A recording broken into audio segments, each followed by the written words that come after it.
다 같이 창세기 19장 24절부터의 말씀입니다. 창세기 19장 24절 19장 24절이요. 창세기 제가 읽겠습니다. 여호와께서 하늘 곧 여호와에게로서 유황과 불을 비같이 소돔과 고모라에 내리사 그 성들과 온 들과 성에 거하는 모든 백성과 땅에 난 것을 다 엎어 멸하셨더라. 26절 롯의 아내는 뒤를 돌아본 고로 소금 기둥이 되었더라. 이 부조와 선지자 상권 193페이지에는 이 롯의 아내는 하나님의 심판의 기념비가 되었다, 이렇게 이제 말씀을 하고 있습니다. 롯의 아내는 뒤를 돌아본 고로 소금 기둥이 되었더라. 지난 안식일 누가복음 17장 32절에 예수님께서 롯의 처를 생각하라고 하는 그 말씀에 따라 이 말씀의 제목을 롯의 처를 생각하라 이렇게 정하고 말씀을 드렸습니다. 근데 제가 이 말씀을 준비하는 중에 계속 이런 생각이 들었습니다. 하나님, 롯의 아내는 소금 기둥이 되었는데요. 그러면 롯은요? 도대체 롯은 누구예요? 예수님께서 누가복음 17장 32절에 롯의 처를 생각하라고 말씀을 하셨는데, 그렇다고 하면 소금 기둥이 된 롯의 아내의 남편, 결국 롯이죠. 롯은 누구예요? 이 생각이 제 마음속에 계속 가져오게 되었습니다. 롯의 아내는 소금 기둥이 되었으니까 그렇다 치더라도 함께 살았던 롯은 누구냐는 거죠. 그래서 예수님께서 롯의 처를 생각하라고 말씀을 하셨지만 저는 그래서 우리는 롯을 생각하는 시간을 좀 갖기를 소원합니다. 그래서 오늘 세 가지로 말씀을 드리게 될 텐데, 하나는 롯이 왜 그랬을까? 롯의 지체에 대한 문제고요. 두 번째는 롯의 시대를 통해서 지금 우리 시대를 말씀하시는 그 동성애에 관한 문제를 좀 집중적으로 말씀을 드리고, 세 번째는 그러면 이 시대에 사는 우리는 어떻게 살아야 할까? 이 세 가지 큰 주제를 가지고 말씀을 좀 나누도록 하겠습니다. 어떤 분은 롯을 가리켜요. 구약의 탕자를 대표한다, 이렇게 이야기를 했어요.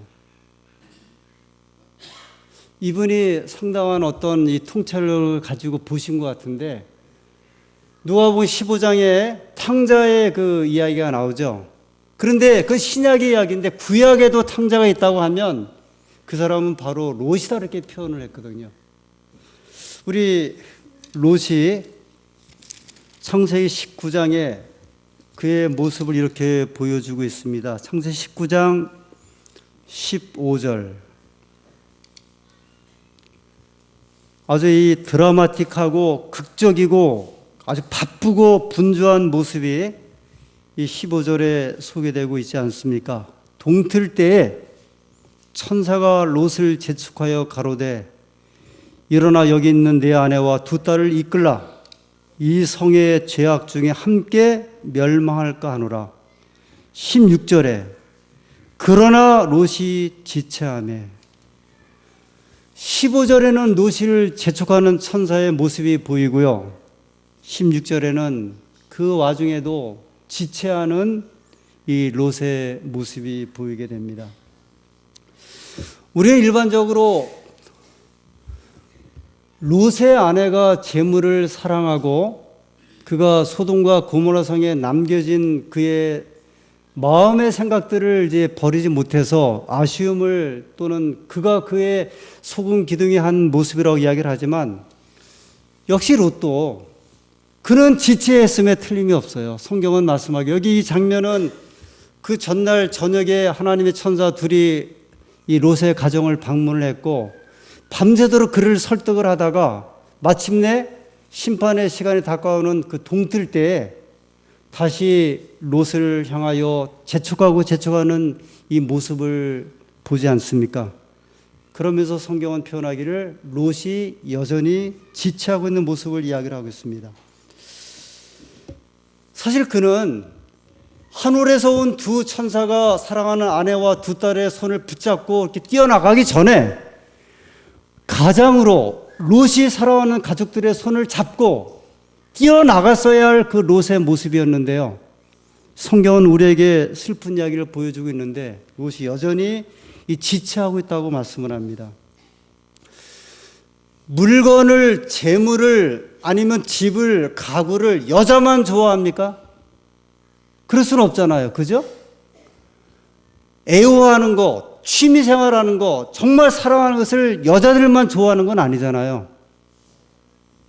남자들도 좋아하지 않습니까? 롯이 그동안 애지중지했던 그런 보물들, 가구들, 집들, 가축들, 혹시 맨손으로 이 가정을 일구신 분들은 그 가정을 일굴 때 그 가정에 있는 모든 가구들이 얼마나 애착이 가는지를 아마 다 아실 거예요. 그죠? 저는 제가 결혼하고서 한 33년 사는 동안에 큰 보물처럼 여기는 게 딱 하나 있는데요. 30년을 제가 갖고 다니는 건데 하나가 있는데 그것은 뭐냐면 결혼 예물로 받은 시계예요. 이게 33년인가 됐습니다. 이 오리엔트 시계 지금 회사 없어요. 또 하나가 있는데 그것은 오디오입니다. 인켈 오디오요. 집사람하고 의논하지 않고 그냥 하도 사고 싶어서 1년을 고민하다가 개업하는 집에 가서 월세로 사들였던 오디오. 그러니까 30년 됐거든요. 남자라고 애착이 가는 거 있죠. 롯이라고 왜 없었겠습니까? 1882년에 그 교회지람에 쓰였던 화이트분이 이런 기별을 주셨는데 천사들의 이야기를 듣고 롯이 그 모든 애착을 가지고 있었던 물건을 두고 떠나야 한다는 생각 때문에 슬픔으로 넋을 잃었다 그랬어요. 우리 충분히 이해되는 이야기잖아요. 그가 아주 너무 슬퍼서 넋이 혼이 빠져버린 그런 모습이 되어버렸습니다. 결국은 하나님께서 그를 끌어들이셨고 그 집을 벗어나게 되었습니다. 이 소돔과 고모라 성의 멸망에 나타났던 롯이 우리에게 주는 이야기는 무엇일까? 첫 번째로 롯은 본래 소돔 사람이 아니었습니다. 창세기 19장 9절에 있는 말씀을 보겠습니다.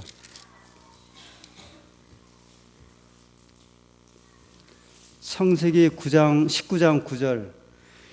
그들이 가로되 너는 물러나라. 또 가로되 이놈이 들어와서 우거하면서 우리의 법관이 되려 하는도다. 롯은 여기 성경대로 표현하면 들어온 놈이에요. 그죠? 이 동네 사람들이 말하기를 너는 원래 소돔 사람이 아니었다 이 말이잖아요. 너는 타양 살던 사람인데 타국 사람인데 우리 성에 들어와서 지금 뭐를 하고 있다? 이 법관 노릇하고 있다. 이 말은요. 어떤 면에서 보면 너의 지금 본질은 소돔 사람들이 볼 때 넌 우리같이 악한 사람이 아니다 이렇게 볼 수도 있고요. 우리같이 음란한 동성연애자들이 아니다 이렇게 볼 수도 있어요. 롯은 아브라함을 따라서 그가 갈대아 우르를 이제 출발해서 하나님의 약속을 따라 들어왔던 그런 믿음의 사람이었습니다. 그런 쾌락을 추구했던 사람도 아니었고요. 방종가도 아니었습니다. 하나님을 섬긴 사람이요. 들에서 목축하던 사람이요. 하나님의 백성이었습니다. 그런데 그가 어떻게 이렇게 되었을까? 우리는 이제 그 사실의 한 일단을 창세기 13장 12절 13절에서 보게 됩니다. 창세기 13장 12절 13절입니다.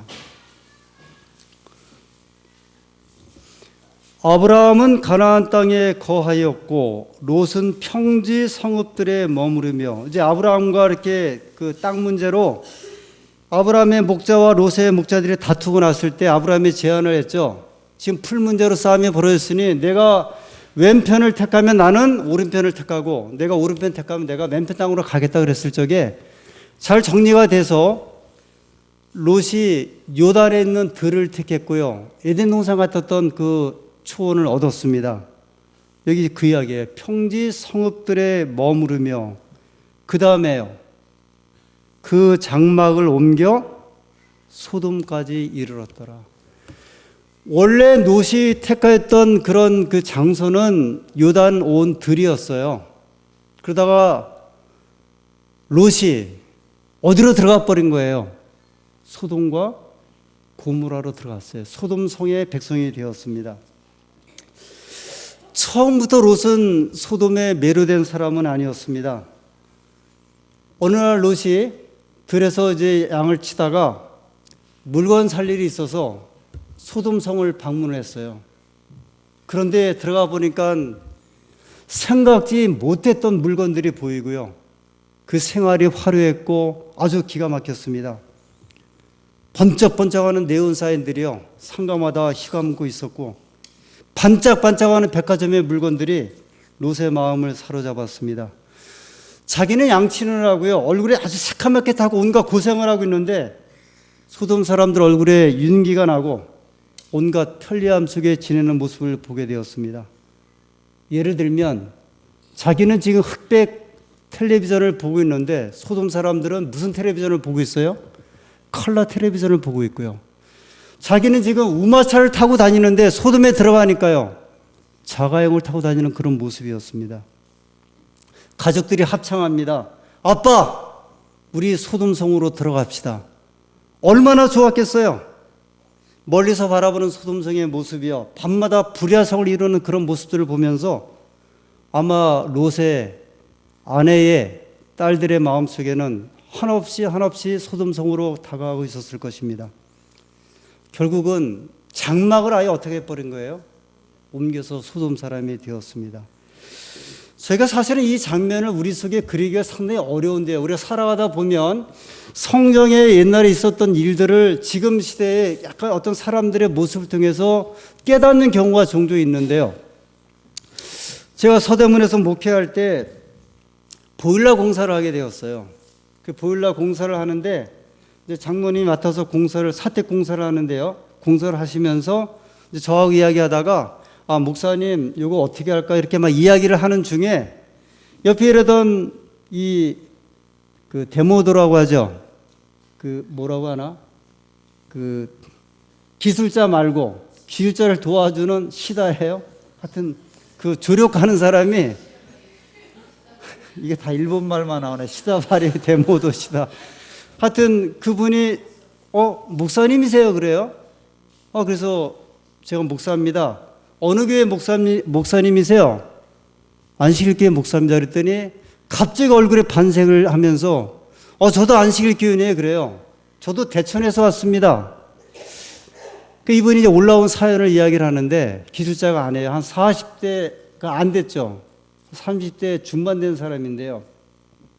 이분이 대천에서 떨어진 시골에 살았는데 그만 불행하게 아내가 죽었어요. 애가 둘이 있고 어머니랑 있는데 그 농사를 지면서 낮에 일을 하고 나서 저녁에 농사를 다 짓고 이렇게 마당에 서서 보면 대천 시내가 보이는데요. 대천 시내 그 불야성 이루는 게 정말 미치겠더래요. 그렇게 그리울 수가 없었다 그러더라고요. 자기는 지금 아내도 없고 애 둘 어머니하고 이제 있는데 농사일을 하다가 집에 들어오면 그 대천의 그 시내를 바라보는 그 모습을 보면서 정말 그렇게 정말 그렇게 사로잡혔다는 이야기를 하더라고요. 결국은 어머니는 이제 아이들에게 맡기고 자기가 살림을 위해서 일을 배우기 위해서 타일하는 일을 이제 하러 오셨는데 그 일을 좀 배우고 있습니다 이렇게 이야기를 하더라고요. 이 충청도 호라비가 대천 시내를 바라보면서 가졌던 그 심정이 저는 비로소 롯의 가족들이 가졌던 소돔과 고모라 성을 바라보는 그 심정이 아닌가 생각이 들었어요. 결국은 들에서 목축을 하다가 장막을 이제 어떻게 한 거예요? 옮겨서 여기 13장 13절에 보면 소돔 사람은 아주 악하여 여호와 앞에 큰 죄인이었더라 표현했던 그 도시로 롯이 가족들을 이끌고 들어가 버리고 만 것이었습니다. 이 부지와 선지자 상곤에 하나님의 종이 이 기별을 이제 우리에게 주석을 하면서 이렇게 이야기를 하셨어요. 소돔이 멸망하기 전에 롯이 그 기별을 받은 대로 나왔더라면 그의 가족들을 다 구원하였을 것이다. 그리고 하나님께서 그에게 기별을 주셨다 이렇게 말씀하셨고요.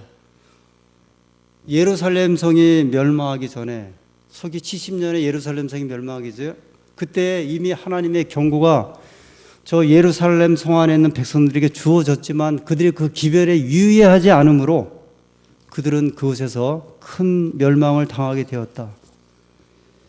그러면서 이렇게 말씀을 주셨어요. 노아의 날에도 그러하였고 롯의 때에도 그러하였고 예루살렘이 멸망하기 전에도 그러하였으며 그리고 역시 말세에도 그러할 것이다 이렇게 말씀하셨어요. 롯이 실패한 원인을 저는 이제 롯을 좀 생각을 해 보니까요. 롯을 생각을 하면서 롯이 어떤 면에서 실패를 하게 되었을까? 창세기 12장 4절입니다. 두 번째 이유와 원인을 좀 찾게 되는데요. 이에 아브람이 여호와의 말씀을 쫓아갔고 이제 갈대아 우르에서 부름을 받아서 갈 때 아브라함은 여호와의 말씀을 쫓아갔고 그랬죠. 그런데 롯은요, 롯도 그와 함께 갔으며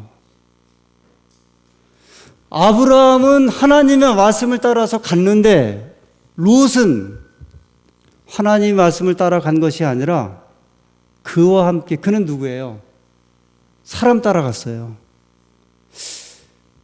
제가 이게 언어적인 유의는 아닌데요. 로또 그러다 보니까 무슨 생각이 나냐면 롯은 로또를 팔았던 사람 같아요. 그래서 그 재물 따라간 사람이 아닌가. 제가 언어 유의는 아닌데요. 일단은 우리 주어진 말씀을 생각해보면 할머니는 로또 아세요?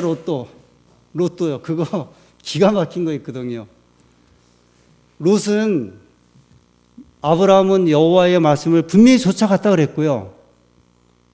롯은 여기 로또 그랬어요. 로또.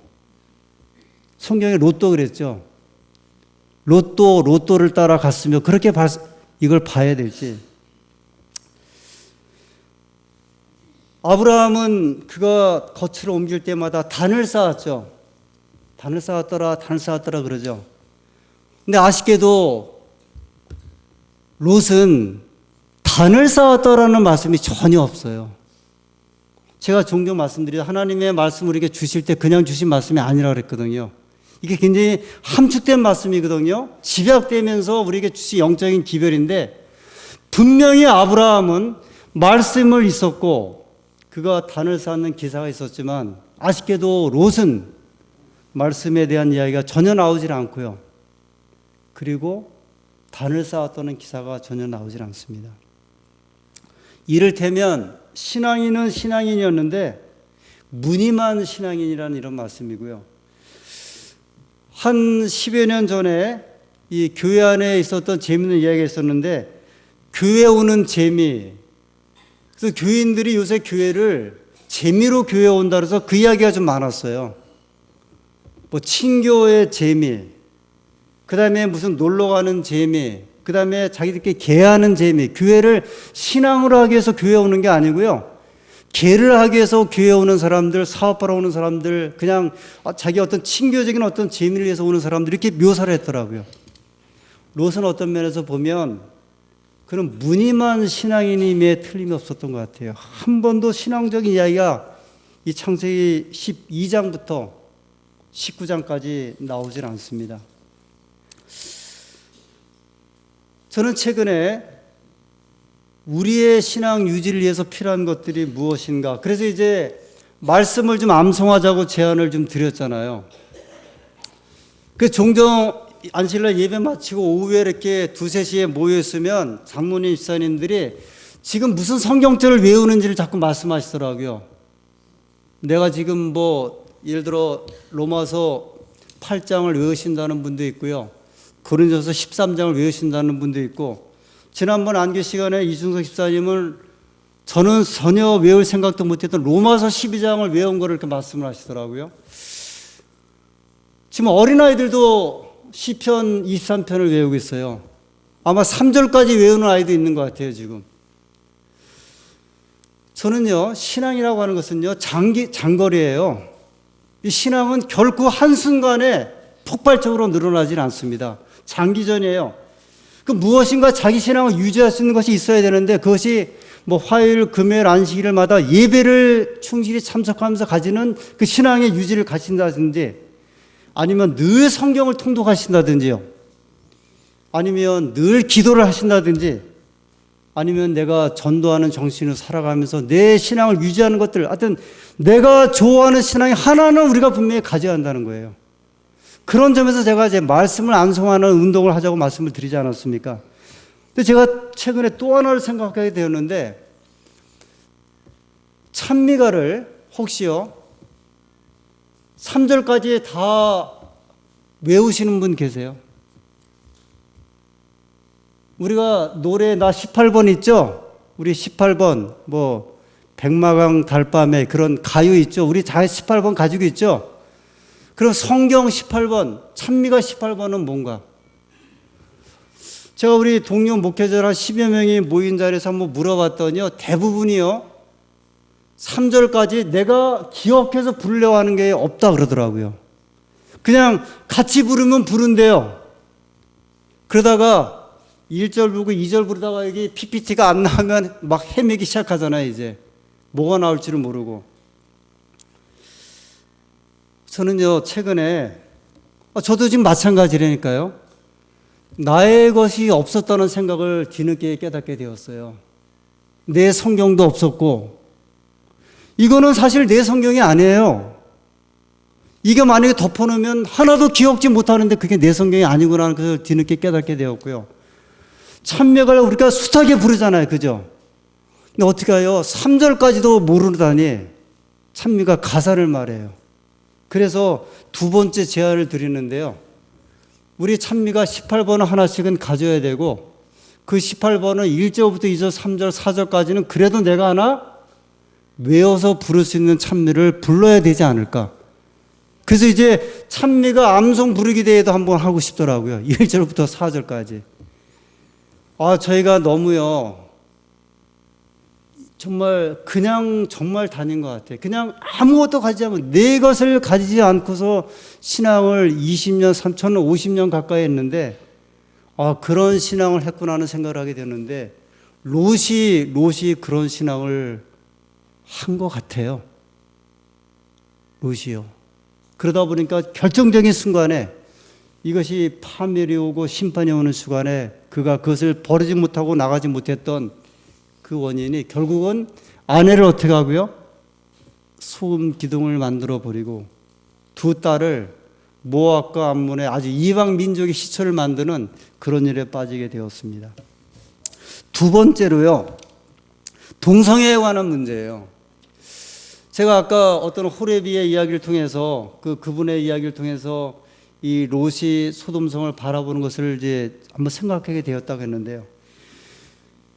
이 롯의 소돔과 고모라성의 동성애에 관한 이야기는요, 이게 정말 왜 예수님께서 누가복음 17장에 노아의 때와 같으리니 그렇게 말씀한 사람들이 먹고 마시고 장가들고 시집간다 이야기를 하셨고, 롯의 때와 같으리니 이야기를 하시면서 마지막 때 유황불에 관한 이야기를 하셨는지를 기회가 되는데요, 롯의 시대의 이야기는 동성애입니다. 여러분 동성애가 뭔지 아시죠? 저는 특별히 어떤 동성애가 지금 사회적으로 아주 물론 이제 이게 여자와 여자끼리의 동성애도 큰 문제고 그러긴 한데 이 소돔과 고모라 성에서의 그 동성애에 관한 문제는 남자와 남자끼리의 세계에 관한 문제예요. 근데 저는 그 예전에 이제 청년 시절에도 그렇고 그렇게 지내오면서 그냥 동성이 동성을 좋아하는 경우가 가끔 있잖아요. 그죠? 남자가 남자를 이성처럼 좋아하는 경우가 있어요. 그래서 그것은 유전적으로 태어날 때부터 그런 유전 인자가 이 사람에게 이렇게 그런 취향을 줬다 생각을 했거든요. 그런 일은 가끔 있을 수 있겠다. 저희 대학 때 그 간호학과에 남학생이 공부를 하고 있었는데요. 간호학과 정원이 한 40명 되는데 남학생이 하나 있는데 이 남학생은 걸어가는 모습도 여자애 같아요. 남자애가요. 그 다음에 이렇게 막 말을 하는데 여자애들처럼 말을 해. 이렇게 웃고 막 그래서 저 사람은 기질적으로 그래서 자기 적성을 여자같이 이렇게 어릴 때부터 지내면서 간호학과를 택해서 이제 그런 일을 하겠다 생각을 했는가 보다. 그렇게 생각을 했어요. 우리가 그렇게 이해를 했는데 지금 동성애에 관한 문제는 그런 선천적 유전적 요인은 아주 작고요. 중독적 사회적 요인이에요. 근데 이게 얼마나 이제 심각한지 예를 들어 일부 일처, 지금 우리가 이제 이 사회가 일부 일처죠. 한 남자가 결혼해서 사는데 만약 이 두 사람이 부정을 하면 법률적인 제한을 받잖아요. 그죠? 이게 불륜이다. 법률적인 이제 그런 제한을 받는데 이상하게도요. 동성애는 법률적인 제한을 안 받아요. 동성애는 그렇더라고요. 이 동성애가 파고드는 원인을 보니까요. 동성애는요, 상대방이 또 무제한이래요. 이 머리 벗겨진 연예인 하나 있죠? 그 커밍아웃, 이제 자기 동성애자라고 이제 했던 홍석천, 이 사람이 고등학교 때 300명을 상대를 했대요. 자기 입으로 말한 거예요. TV에 나와서 말을 하더라고요. 근데 옛날 같으면은 그런 연예인들은 아예 이제 연예인에 출연할 수 없었는데 이제는 이제 연예인들이 마음껏 이야기를 해요. 서울대 총학생회장 여학생이 하나 이제 입후보를 했는데 이 사람이 자기를 동성애자라고 소개를 했더라고요. 옛날에는 이럴 수가 없었거든요. 질병적인 현상이 우리나라의 에이즈가 이렇게 막 증가를 하는데요. 여기 안에서 이렇게 그 자료에 보면 우리나라 인구의 만약 에이즈 인구가 10,000명이 넘었으면 그다음부터는 기하급수적으로 늘어난대요. 나라가 다 그렇대요, 이제. 이 사람들을 지금 우리나라에 에이즈 환자가 생기면 한 달에 치료비가 300만 원이랍니다. 근데 그 약값을 다 정부에서 무상으로 제공한대요. 요새는 죽지도 않아요, 또. 죄송한 이야기죠. 사실 요새 이런 이야기 했다가는 차별법에 이제 우리나라도 잡혀 들어가게 되는데요. 이 사람들을 갖다 만약에 2만 명, 3만 명, 5만 명 이 숫자를 한 20만 명이 되면 1년에 3조를 갖다 그 사람들 치료비로 줘야 된다는 거예요. 이제 그래서 이 동성애 하는 사람들을 처음에는 우리 사회에 이 차별법, 예를 들어 그 법이 어떤 법들이 생기냐면 과거에 미국에서는 한 30년 전에도 20년 전에도 채용을 할 때 그 이력서에 사진을 못 붙이게 돼 있어요. 사진을 붙이게 하면 법적으로 걸려요. 그때 미국에서 오신 한 목사님이 한 20년 전에 이제 미국의 이야기를 하는데 미국에서는 회사에서 사람을 채용할 때 나이를 물어보면 안 된대요. 성별을 물어보면 안 된대요. 몸무게를 물어보면 안 된대요. 용모가 단정해야 되고 이거 큰일 난답니다. 이게 법적. 그래서 우리가 생각에는 그래갖고 이 사람이 남자인지 여자인지도 모르고 사람을 뽑아야 되고 나이도 못 물어보면 지금 30대 일할 나이에 70 먹은 사람을 뽑으란 말이냐 그랬는데 그런 말 할 때 이해를 못해요. 지금 우리나라가 그래요. 근데 이게 무슨 법이냐면 사람의 인권을 보호하는 법이래요. 근데 여기에 뭐가 또 들어가 있냐면 동성애가 들어가요. 그래서 동성애는 뭐냐면 동성애도 성차별을 해서는 안 된다는 거예요. 저 사람이 동성애자라고 해갖고 이 사람의 직업을 안 준다든지 학교를 갖다 입학을 안 하시게 되면 법적으로 이제 제재를 가하는데 나중에는 어떤 현상이 되냐면 교회에서 동성애자 목사님이 채용해야 된다는 거예요. 이게 지금 유럽에서 이제 벌어지는 현상이에요. 유럽에서 그래서 이미 미국의 한 교회가 이제 예식장을 운영하는 교회가 있는데요. 동성애자들이 와갖고 주례를 요청을 했대요. 그 목사님이 거절했더니 그 주의 법에는 그걸 거절하면 징역이에요. 근데 이해가 안 되시죠, 전혀. 실제로 그렇대요. 그래서 그 주에서 뭐라고 이 사람에게 이제 이 목사님에게 요청했냐면 주례를 해 주든지 아니면 하루에 1,500만 원씩 벌금을 물어라 그랬대요. 이것은요, 사단의 최고의 걸작품이에요. 왜 그러냐면 하나님의 창조의 원리는 남자와 여자가 만나서 아이를 낳고 그것이 생육하여 번성하여 땅에 충만하는 거잖아요. 근데 이 동성애자들이요, 유럽에서는 남자 둘이 결혼을 해요. 그래갖고 애까지 입양을 해요. 그 이 애의 부모는 누구예요? 이 세상이 완전히 그냥 질서가 무너지는 거예요. 한번 생각해 보세요. 남자 둘이 누가 아버지인지 누가 어머니야 정해놓고 아이를 하나 또 입양을 하고 키우고 있다니까요. 이 아이는 도대체 누가 되는 거예요? 이건 성서적으로요, 사단의 가장 걸작품 중에 걸작품이 하나인데 결국은 이 현상이, 그래서 여러분 혹시 TV에 나와서 그 연예인들 동성애들 그럴 때 지금 우리가 아무 대책 없이 그냥 보잖아요. 막 같이 웃고요. 모르긴 몰라도 요새 많은 젊은이들은 별로 신경 안 쓸걸요. 그냥 인정한다 생각을 해 이제. 그러니까 이 사회, 그래서 서울시장 하는 박원순 씨가 이거를 계속 이걸 입법 투쟁하다가 기독교계에서 반대하고 지금 못하고 있잖아. 이게 차별법이에요.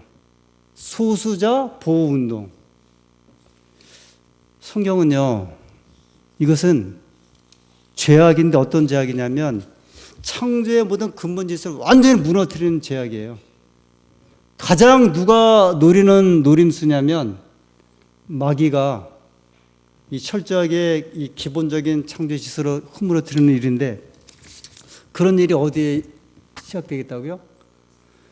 지금부터 3,800년 전인데 우리는 살아가면서 현재에서 미래에 일어나는 일을 볼 때요, 하나님의 백성들은 미래에 일어나는 일을 어디서 보냐면 성경에서 보는 백성들이에요. 지금 미래에 일어나는 일을 3,800년 전에 롯이 살았던 소돔과 고모라 성의 이야기를 통해서 그게 지금 어떻게 되고 있는 거예요? 재현되고 있고 나중에는 아주 큰 물결로 이 사회에 영향력을 발휘하게 될 때, 그래서 베드로서 3장에 말씀하시기를 결국은 하늘에서 불이 내려오는 일이 노세 시대에 그랬던 것처럼, 그래서 하나님께서 이 시대를 마지막 멸망시키는 하나의 무기로, 하나의 도구로 불을 사용하신다 하셨을 적에 그 불의 의미는 3,800년 전에 소돔과 고모라 성의 일을 통해서 우리가 이 반추에 보게 되는 것입니다. 하나님께서 이런 일을 우리에게 말씀하시면서요, 이제 베드로후서 3장 10절에 있는 말씀을 보면서 오늘 말씀을 정리를 하도록 하겠습니다. 베드로후서 3장 10절. 그러나 주의 날이 도적같이 오리니 그 날에는 하늘이 큰 소리로 떠나가고 체질이 뜨거운 물에 풀어지고 그랬죠. 그런데 그 주의 날이 언제같이 오겠다고요? 도적같이 오리니 그랬어요. 주의 날이 도적같이 오겠다. 다시 창세기 18장 33절. 창세기 18장 33절입니다.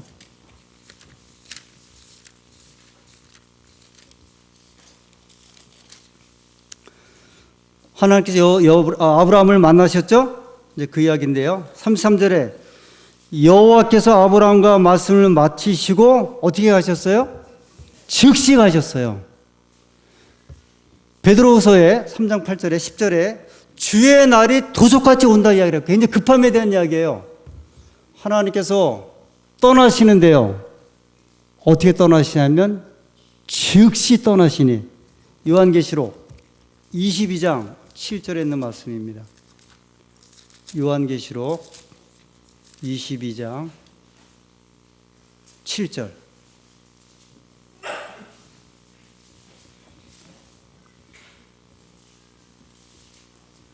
보라, 내가 속히 오리니. 이 하나님께서 하나님의 어떤 임재, 하나님의 어떤 역사, 하나님의 어떤 이끄심에 대한 그 시제적인 표현인데요. 하나님께서 소돔과 고모라 성에 대한 기별을 주시고 즉시 가셨어요. 베드로서 3장 10절에는 보라 주의 날이 도적같이 오리니, 여기 요한계시록 22장 7절에는 하나님 뭐라고 말씀하셨어요? 내가 속히 오리니. 12절 22장 12절 보라 내가 속히 오리니. 천천히 오시겠다는 말씀이 아니에요. 도적같이 오는데요. 보라 내가 속히 오리니. 22장 20절에 있는 말씀입니다. 이것들을 증거하신 이가 가라사대 내가 진실로 속히 오리라 하시거늘. 하나님은 결코 천천히 오겠다 하지 않으셨고요. 내가 속히 오리니 진실로 속히 오리라 하시거늘. 아멘. 주 예수여 오시옵소서. 하나님의 은혜가 이 시대를 살아가는 저희들에게 주시는 기별을 통해서 다시 한번 은혜를 더하시고 또 축복하시고 또 교훈하시고 또 각성케 하시고 우리를 정립케 하시고 준비케 하시는 주의 백성들 되기를 간절히 소원합니다.